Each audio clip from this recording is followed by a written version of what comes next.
से ठीक 110 साल पहले 10 अप्रैल 1912 को अपने समय का सबसे बड़ा और सबसे महंगा जहाज टाइटैनिक इंग्लैंड के साउथहैम्पटन से अपने पहले सफर के लिए निकला। और ठीक 4 दिनों बाद अंधेरी रात में जब ज्यादातर लोग नींद में थे तब एक आइसबर्ग से टकराकर डूब गया, जिसमें 1517 लोगों की पानी में डूबकर मौत हो गई। हादसे के वक्त टाइटैनिक 41 किलोमीटर प्रति घंटे की रफ्तार से इंग्लैंड के साउथहैम्पटन से अमेरिका की न्यूयॉर्क की ओर बढ़ रहा था। महज 3 घंटे के अंदर 14 और 15 अप्रैल 1912 की दरमियानी रात में टाइटैनिक अटलांटिक महासागर में समा गया। जिस जहाज को अनसिंकेबल कहा गया था वो अपनी पहली ही यात्रा में डूब गया। इसे 110 साल बीतने के बाद भी सबसे बड़ा समुद्री हादसा माना जाता है। हादसे के बाद टाइटैनिक 3840 मीटर की गहराई में 2 भागों में टूट गया था और दोनों हिस्से एक दूसरे से 800 मीटर दूर हो गए। नमस्कार दोस्तों, वेलकम टू फैक्टोक्रेटिक्स वंस अगेन। और आज के वीडियो में हम देखेंगे कैसे टाइटैनिक का पहला ही सफर आखिरी सफर बन गया और जानेंगे उन गलतियों के बारे में जो अगर ना होती तो शायद टाइटैनिक को हम इसके सक्सेस के लिए याद रखते। वीडियो शुरू होने से पहले रिक्वेस्ट है आपसे कि फैक्टोक्रेटिक्स को जरूर सब्सक्राइब कर दें। टाइटैनिक को लेकर उस समय मीडिया, बड़े बिजनेसमैन, सेलिब्रिटीज से लेकर आम लोगों में भी बहुत ज्यादा क्रेज था। और हो भी क्यों ना, उस समय में ये इंसानों द्वारा बनाई गई सबसे बड़ी चीज थी। इसकी लंबाई 270 मीटर और हाइट तकरीबन 53 मीटर तक थी। साथ ही इसकी लग्जरी किसी 5 स्टार होटल से कम नहीं थी। टाइटैनिक को व्हाइट स्टार लाइन्स कंपनी ने बनाया था और इसके सेफ्टी फीचर्स इतने कमाल के थे कि कंपनी के वाइस प्रेसिडेंट फ्रैंकलिन ने इसे पब्लिकली अनसिंकेबल शिप डिक्लेयर कर दिया था। टाइटैनिक जब अपने पहले सफर पर न्यूयॉर्क जाने के लिए निकला तब ये न्यूज और मीडिया में उन दिनों छाया हुआ था।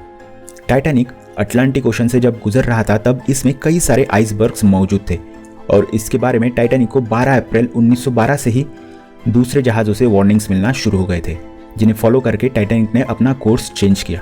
हालांकि 2 दिन बाद यानी 14 अप्रैल 1912 की शाम से जब टाइटैनिक को फिर से ये आइस वार्निंग्स मिलने लगे तब इसके कैप्टन एडवर्ड स्मिथ और क्रू मेंबर्स ने इन वार्निंग्स को छोटे बड़े आइसबर्ग समझकर इग्नोर कर दिया, क्योंकि उन्हें टाइटैनिक के सेफ्टी मेजर्स पर पूरा भरोसा था।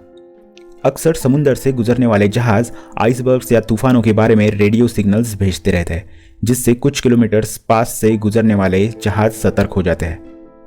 टाइटैनिक को मिलने वाली वार्निंग्स ऐसे ही करीबी जहाजों से आ रही थी।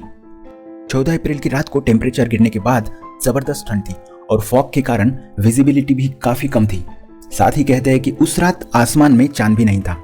ऐसे में जहाज के ऊपर काफी हाइट पर एक जगह थी जिसे क्रोनेस्ट कहा जाता है।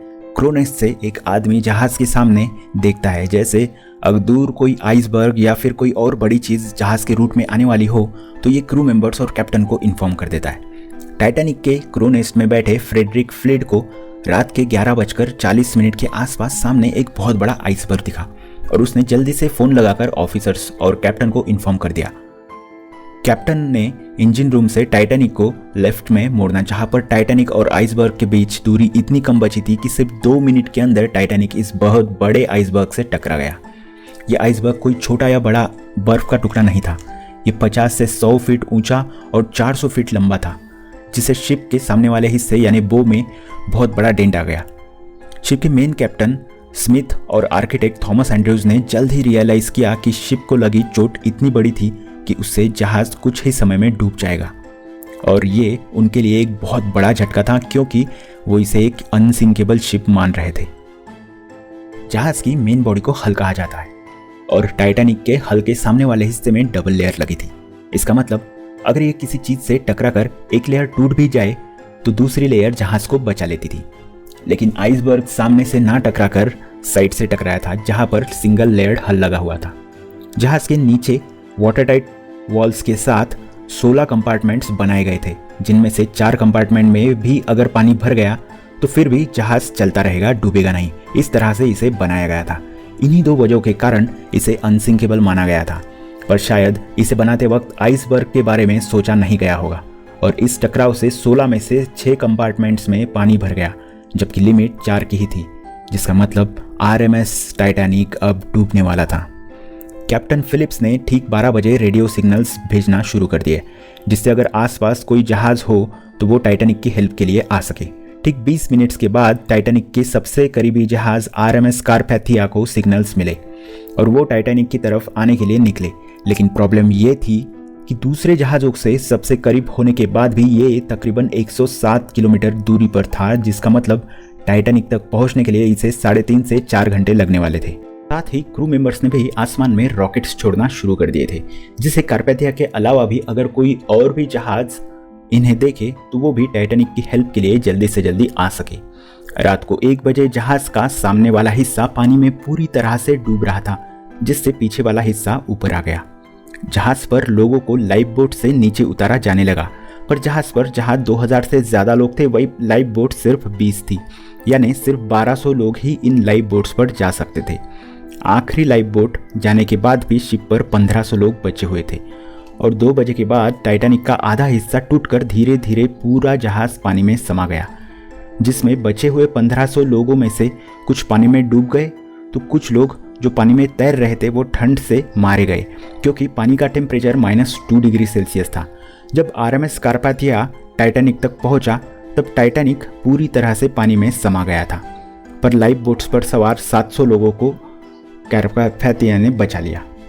अब समझते हैं कि वो क्या मिस्टेक्स हुई थी जिससे इतना बड़ा जहाज जिसे अनसिंकेबल कहा जाता था वो पानी के अंदर सिर्फ 3 घंटे के अंदर ही पूरी तरह से डूब गया।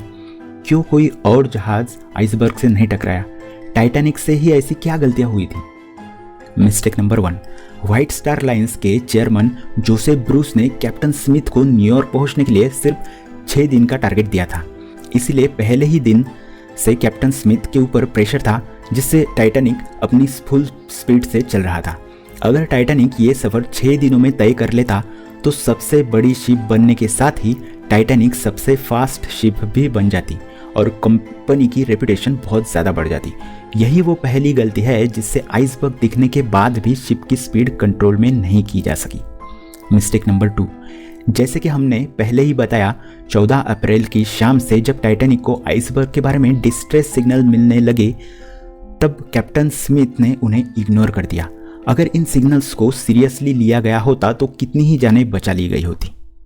मिस्टेक नंबर 3, जब क्रू नेस्ट से आइसबर्ग का नोटिफिकेशन आया तब स्टीयरिंग पर जो ऑफिसर थे हिचेंस, उन्होंने हड़बड़ी में शिप को राइट की जगह लेफ्ट में मोड़ दिया, जिससे शिप आइसबर्ग से दूर जाने की बजाय और ज़्यादा करीब चला गया।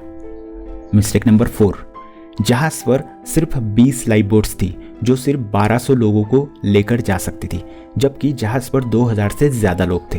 प्रोटोकॉल के हिसाब से जितने ज़्यादा लोग हैं उतनी ही कैपेसिटी वाली लाइफ बोट्स जहाज पर होनी ही चाहिए। मिस्टेक नंबर 5, अब ये मिस्टेक टाइटैनिक के किसी क्रू मेंबर्स की ना होकर उस शिप की है जिसने टाइटैनिक को आइसबर्ग के बारे में लास्ट सिग्नल्स भेजे थे। आप कहेंगे ये मिस्टेक कैसी, ये तो हेल्प थी। दोस्तों, RMS कारपेथिया के अलावा एक और भी शिप थी SS कैलिफोर्नियन, जो टाइटैनिक से सिर्फ 40 किलोमीटर दूरी पर थी। जी हाँ दोस्तों, सिर्फ 40 किलोमीटर और सिर्फ 1 घंटे के भीतर ये टाइटैनिक के पास पहुंचकर सभी पैसेंजर्स को बड़े आराम से बचा सकती थी। लेकिन SS कैलिफोर्नियन के रेडियो ऑपरेटर ने रात को 11 बजे लास्ट सिग्नल्स भेजने के बाद रेडियो ऑफ कर दिया था और कैप्टन ने बहुत सारे आइसबर्ग्स देखकर कैलिफोर्नियन शिप को उस रात के लिए एक ही जगह पर रोक लिया। रेडियो ऑफ करने के कारण कैलिफोर्नियन को टाइटैनिक से कोई भी सिग्नल नहीं मिला, और तो और जब कैलिफोर्नियन क्रू मेंबर्स ने आसमान में टाइटैनिक से उड़ने वाले रॉकेट्स देखे तो कैलिफोर्नियन के कैप्टन ने इसे ये समझकर इग्नोर कर दिया कि किसी शिप पर पार्टी हो रही है। कहते हैं कि कैप्टन स्मिथ आखिरी तक लोगों को बचाते रहे और डूबते जहाज के साथ वो भी पानी में डूब गए। टाइटैनिक इवेंट पर हॉलीवुड में बनी जेम्स कैमेरॉन की टाइटैनिक मूवी आपको ज़रूर देखनी चाहिए। तो दोस्तों, आज के वीडियो में बस इतना ही। उम्मीद है कि आपको ये वीडियो ज़रूर पसंद आई होगी, तो वीडियो को लाइक करना ना भूलिए और हमारे चैनल फैक्टोक्रेटिक्स को भी ज़रूर सब्सक्राइब करें। Thank you.